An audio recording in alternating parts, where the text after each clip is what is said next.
Hari ini, aku akan jadikan kau fighter yang digeruni. Terima kasih, Coach. Hari ini kita nak belajar apa, Coach?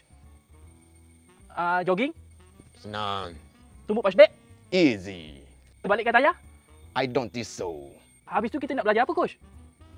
Kau nampak parang dengan kayu tu? Nampak? Kau pergi potong kayu tu. Potong kayu, Coach.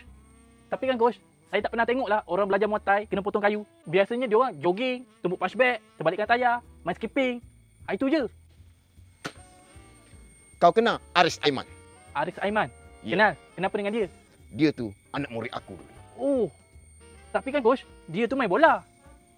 Main bola Rotan. Kau kenal? Rotan yang buat bedak orang tu. Bukan. Rotan tu yang Muay Thai kat Thailand tu. Yang main satu one championship. Rotan. Ya, Rotan. Rotan pernah belajar dekat sini, Coach? Dia tu anak murid aku. Tidur sebentar dengan aku kat sini. Oh, tolonglah, Coach. Jadikan saya macam Rotan, Coach. Saya nak sehebat dia, Coach. Aku akan ajar kau lebih daripada tu. Terima kasih, Coach. Kau pergi potong kayu tu. Baik. Tapi sebelum tu, kau pakai eagle ni.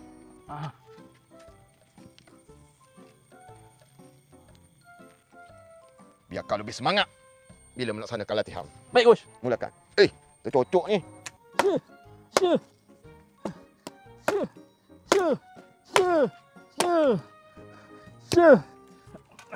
Sayang, apa kabar denganmu?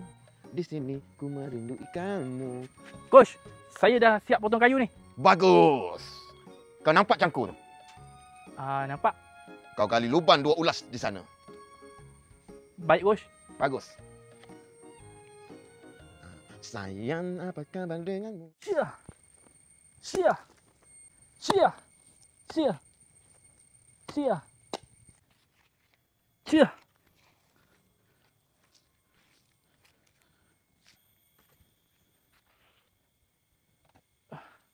Coach.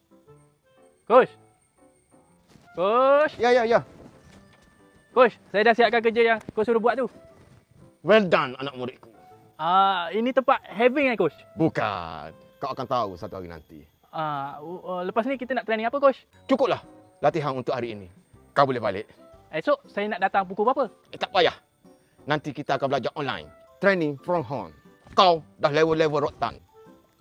Baik, Coach. Saya balik dulu, Bila masa pula aku jadi tok guru Muay Thai? Bagus juga. Dia ada siap je orang aku. Esok kalau dia datang, aku nak suruh gali telaga pula.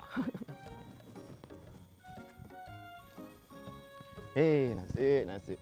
Beginilah nasib seorang janda.